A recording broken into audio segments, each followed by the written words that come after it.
The idea of bridge marketing, the idea is that you got to build an audience. You're either going to choose an audience and you're going to go build it yourself and you're going to start building that audience and building that niche, right?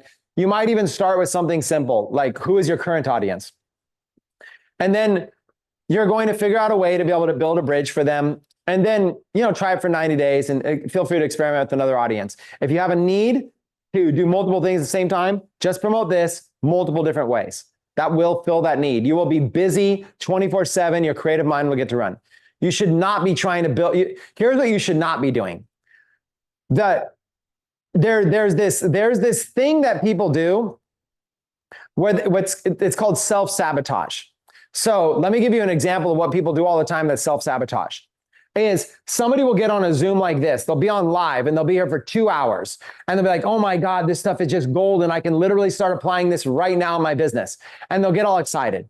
But you know what else they'll do? They'll go jump on another Zoom from an outside company or another business. They'll go jump on a Zoom from a network marketing company or another business opportunity. Or even worse, they'll jump on a Zoom from some past product they bought. Like, I've talked to so many of you, and I'm sorry if I go into preacher Chris mode, but I got started a minute ago. Might as well lean into it. Think about this. Let's say that I start a new relationship right now. I find a girl, I'm falling in love.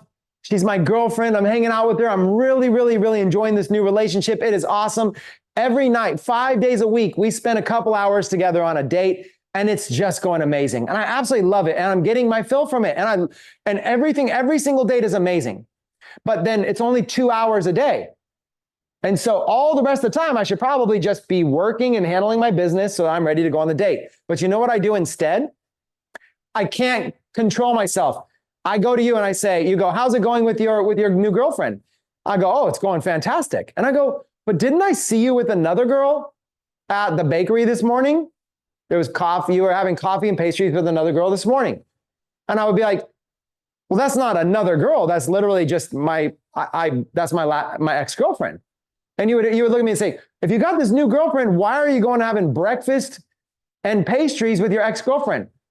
And go, well, obviously, I'm still going to maintain a relationship with her, even though I got this new girlfriend. And you would sit there and go like, dude, you're sabotaging yourself. You've got a good new relationship. This one, for whatever reason, didn't work out. Why are you holding on to it? And then I'm giving excuses. Well, because I know her family. I invested time. Like I know a lot about her. I'm not just going to walk away from it. You would be sitting there thinking I'm crazy. This is exactly what a lot of you do. You bought a product last year, let's say. You bought a product last year, and you know what you're doing? You're still trying to make it work. It's your ex-girlfriend. You bought it, you tried it, you gave yourself some time, and it didn't work. Either the product wasn't good, the teachers weren't good, or maybe you weren't good. Or maybe you just weren't in a position that you were even ready. Maybe you didn't even have time to open it. You made a bad decision. Move on. You got to leave those things in your past. You can't keep going on and trying to make all these things work. It would be ridiculous if I tried to make it work with all my ex-girls at the same time as trying to make a new one work. I would sabotage it. If you find something that you are excited about that gives you everything that you need and it fills you, you need to pursue your energy into that thing to make it work. All the energy that you're putting in anything else is literally going to cause this to fail. Then here's what's going to happen. You're going to move on from this and you're going to go get another girlfriend and another girlfriend and another girlfriend. And you're just going to be a serial dater who goes out and gets girlfriend after girlfriend after girlfriend or boyfriend after boyfriend after boyfriend. And you're not going to get rid of any of them. And you're going to be on 12, 15, 20 Zooms a week. You're going to be on Zooms every single freaking day, 2-3 hours a day. You're not going to spend any time actually doing anything you learn. And you're going to constantly be in victim mode, which says, why are all these people succeeding, but not me? So, whatever. Or you do you. The benefit is that you're free to do you.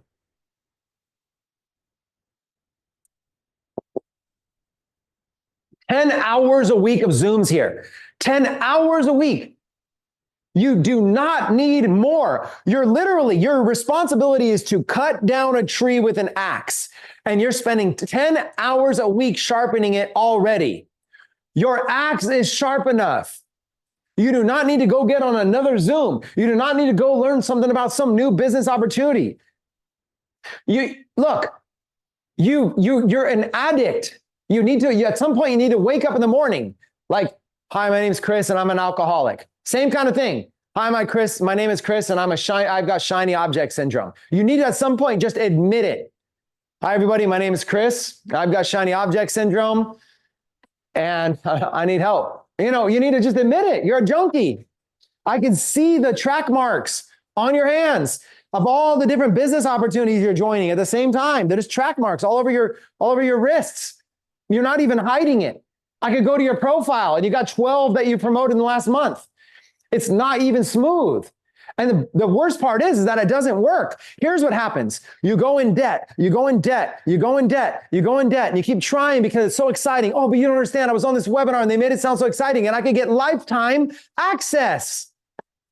And I have lifetime access. I can't just let go of that. I invested, Chris, I spent $1,000 buying lifetime access for that product. I can't possibly just walk away from that. The reality is you probably made a freaking mistake. And it happens. Somebody was very, very good at sales, right? And if you're not selling, then you're being sold. There's always a sale happening. Either someone is selling you on their product or you're selling them on a reason why not. But it's always a sale happening. So the thing is, here's really what happened. You got to fix. You were jonesing. You found a hot new launch, you found something exciting, and they had lifetime access or some really good deal. So you bought in. And now that you've invested money and you told your wife, your spouse, your husband, hey, this one's different. This one's different. So now you've got egg on your face because this one wasn't different. It just filled this, right? And so now you're like, well, I can't just walk away from this because I put in money and I've got people that I've told that's going to be this and that. You don't understand. What you don't understand is that is going to cause you to not only fail in that, but also fail in this. In fact, if you are serious about something else right now, then you're cheating on that with this. If there's anything else right now that you're serious about, you're either cheating on this with that or you're cheating on that with this. Either way, you're a cheater. So, the reality is that rather than be a cheater, there's an actual way to make it all work. Success leaves clues. You're just simply following failure leaves clues. You're following how people fail. You're like, oh, Failure 101. You got a book and it's called Failure 101. Here's how people fail. I see. Join this opportunity, this one, buy all of these services, and then somehow try to make them all work. One of them is bound to work, and the one that works, then I'll be rich. That's failure one. Anybody who does that fails. It is the most rare thing in the world. It is the hardest thing. You have to be like an Olympian. You have to be Olympic level to succeed in that. And you might see somebody who succeeded that way, but that's like the Olympics. They're like professional level, okay? That's rare. It is literally lottery type results. Instead, here's how you succeed. You actually have success in one thing, And then once you're successful in that thing and you got a handle on it, then you add a second thing and you test. It is your first test. Am I able to do more than one thing at a time? You wait until you're successful at one, then you add a second. And you don't add a third. First, you see, how good are you at two things? Can you actually balance the second thing? If not, then you need to remove the second thing and focus on the one. And then a little while longer, strengthen this one, then try a second thing. And if you're able to finally get two things going smooth, then you could try a third thing. An example, here's an example. An example is maybe I'm marketing the internet income system and I'm making $100,000 a year. Okay, I've got the one thing and it's going well for me, but I've got this appetite. I'm jonesing, right? So maybe I decide I'm going to get into real estate investing. I got $100,000 a year. I'm going to start taking some money and get into real estate investing. Okay, what I'm not realizing is I'm about to go down a rabbit hole that's going to take a lot of time, energy, money, mistakes, learning curve, probably courses, networking, talking with people, mentoring, looking at houses, looking at properties, maybe making some, having to take risks. And all of this is going to pull me away from this one source of income that's actually working. So first of all, it is probably stupid for me to do that. It is probably stupid. But let's say I'm jonesing. If I'm jonesing, then guess what? I'm going to try. If I'm successful in this one, I'm at least going to try. If I'm not even successful here, no, that can wait. And I'll put it on my board that says, once I achieve this result, then I will start doing this thing. So that I know I've got to at least get some results on it before I'm even willing to try it, right? So the idea is this simple, is that I'm going to start with one thing. Once I figure it out, then yes, I'll allow myself some freedom to do a second thing. But I'm going to apply some principles. For example, I'm not going to allow that second thing to pull me out of my income producing activities here. Because if something is not growing, then it's dying. So if I'm not growing my business here, then it's going to die. I know a girl that was making $100,000 a month in network marketing, and now she's making less than $10,000 a month 2 years later. Because if you're not growing your business, it's just going to die. And I told her that. I told her, hey, your business, if you're not growing, it's going to die. And that business died. And it's scary. And you guys might think, oh, if they're still making some money, that's good. No, I want anybody to just have 90% of their income wiped out. Whatever your income is right now, just 90% of it wiped out. It's a scary thing for anybody. And so the reality is you've got to be growing something. So when you got one main business and you're thinking about a second, this one has to get 80% of your focus still. But even if you're going to do a second thing, it's not like, okay, I'm going to put 10% of my time here, 10% of my time here. If you're putting 10% of your time into these things, they're hard enough to succeed, even if you're putting 100%. Even if you're putting 100%, they're hard enough to succeed. In fact, I'm going to do something crazy right now. I am going to experiment with the flip chart and see what I can make happen. Okay, I'm probably going to break something. You guys might hear some glass breaking, shattering, or something like that. Okay, hold on. Hang tight, y'all. I'm in experimental mode. Let me see what I can make happen here. Okay. So let's look at this from this perspective, okay? The perspective is, let's just look at it like it's a big circle, right? And this is going to be your time and your opportunity. Your time and your opportunities. Opportunities. Okay, you guys get it. So what a lot of people think they want to do is something like this. And this is opportunity number 1, 2, 3, 4, 5, 6, 7, 8. Now, these might not all be opportunities. These might be things like this one right here might be, let's say, this one's an MLM. Okay. This one right here is a course from, let's say, 2022. You still, you bought it. You got to go in and get it. This one right here is another FB group that you're part of. So it's an FB group. Okay. You're part of a Facebook group, right? So you're over here part of a Facebook group. This one over here is, this one over here. Let's get a few more. So let's say this one right here is internet income system. So you got that one in here as something. And let's say over here, this one is another, like a business opportunity or something like that. Okay. This one over here is some software. Or maybe, and then over here, maybe you were over here, you were an investor. You invested in something. You invested some money into something, right? And this one's a software that you're heavy about or whatever. So anyways, you've got all these things, right? You've got a limited amount of time and you're pursuing different opportunities in that time, right? So the basic idea is if you got a limited amount of time and you're pursuing these opportunities, the problem is that if each one of these is representative of, let's say, 10%. Let's say each one of these is a 10% chart, right? That represents 10%.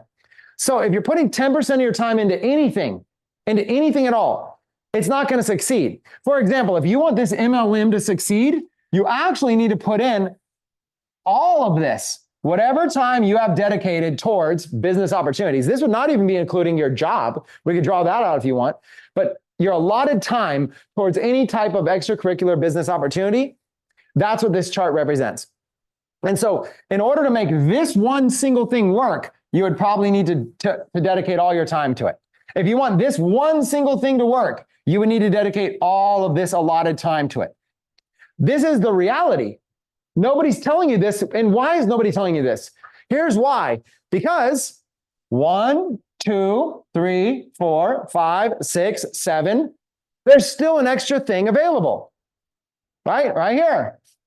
And then so this is going to be, nobody wants you to stop doing this because they want to sell you something. So because they want to sell you something, they want to always have you leave some available space for their opportunity. This is going to be constant your whole entire life. You will always have some very, very good salespeople who are very persuasive, who say all the right things, who are able to get you to pull at your strings and be able to get you to pull out your credit card. You will always have those people. They are going to happen. And their offers are all going to sound good. They're all going to sound amazing. So the reality is that that's why everybody's okay with you dividing your time. Because by you dividing your time, you're always going to be somebody who simply just buys everything all the time. You're just a buyer. But there's different people. There's buyers and there's producers. People who are producers get it. You take this big circle and you apply it towards any one thing. Apply that all towards IIS. Or you apply it all towards, let's say, this software company. Or you apply it all towards this business opportunity. All towards this MLM. If you took the whole thing. So if you think that you're going to divide 10% and succeed with IIS, you're wrong. This 10% that you're spending over here on this other business opportunity is going to cause this to fail. And at the same time, it's going to cause this to fail. What's going to happen is all these things are just going to fail because 10% is not in a proper allotted amount of time of your.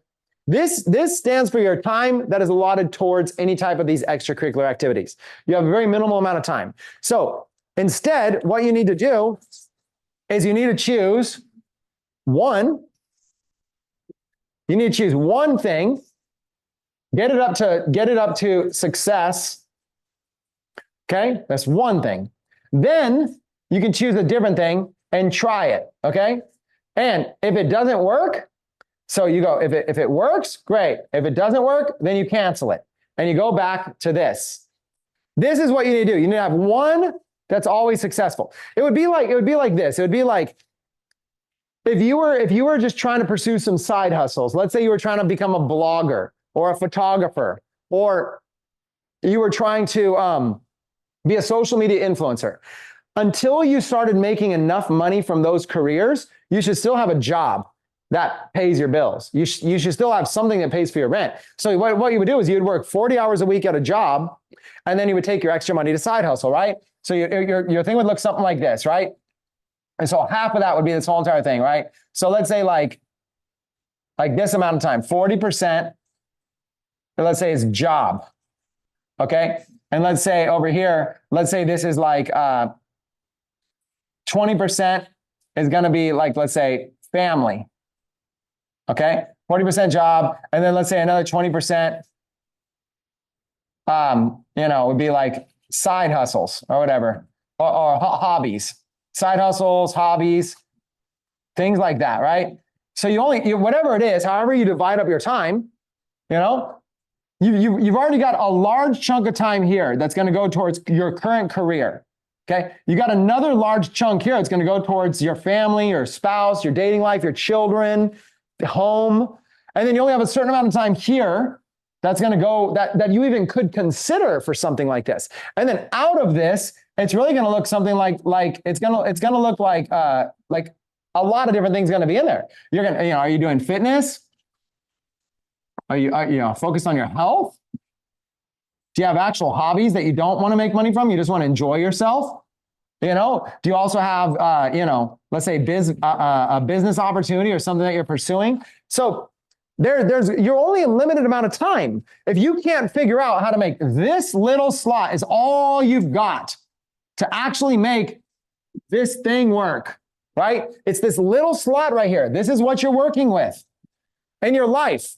So if you're working with just that little slot, and in that little slot, you're trying to fit 8 things, it's just going to fail. You're going to fail. There's no chance of success here. You're not going to get lucky. You're not going to randomly one day see a post in this Facebook group and be like, oh my God, you're not going to believe it. It was Tuesday morning. I was randomly sitting on the toilet, scrolling through Facebook, and I'm so grateful I was part of this group because there was this post and it just changed my life. And that post changed my life, and I started making hundreds of thousands of dollars the next day. And I can't even explain it to you. It was because I'm so thankful that I was in all these different groups and all these different programs and all these different things, because I knew one of them would just hit. One of them would just work for me. One day when I'm sitting on the couch watching Netflix, I just knew one of them money would start falling from the sky. I just knew it. I'm so grateful. No, you're speaking and acting like an addict. You are addicted to chasing shiny objects, and you are addicted to simply spinning plates and then just spinning this one, spinning this one, spinning this one. It just doesn't work. What you need to do is you need to focus on one thing. So going back to this, if you have SOS, which is shiny object syndrome, then you take the one thing and you do, different niches. Okay? You do different niches. You do niche 1, niche 2, niche 3, niche 4, niche 5. So you're marketing to different niches in the same business. All these niches still promote the same thing, but this gives you that freedom of creativity where you don't feel like you're just doing the same thing every single day. You're able to have some fun. Bridge marketing is perfect for anybody that needs that kind of balance in their life. So this is how you're able to do it. So the idea that I'm trying to say here is that you just simply go here and you build an audience. You have a bridge that sells an offer. Okay? Audience can be as many as you want. Bridges can be as many as you want. But you should have one offer that they all go into. Like this. And then this offer, if done right, has a whole bunch of offers in the back end that give you those multiple streams of income. This is how you're going to be much better, because when you're able to get one thing really going, you're good. This is so much better. Each one of these goes here. You build any different audiences you want, any different bridges you want, go into one main offer, and that one main offer promotes multiple things in the back end. Get this one to be successful, and then consider starting a second one. Does this make sense?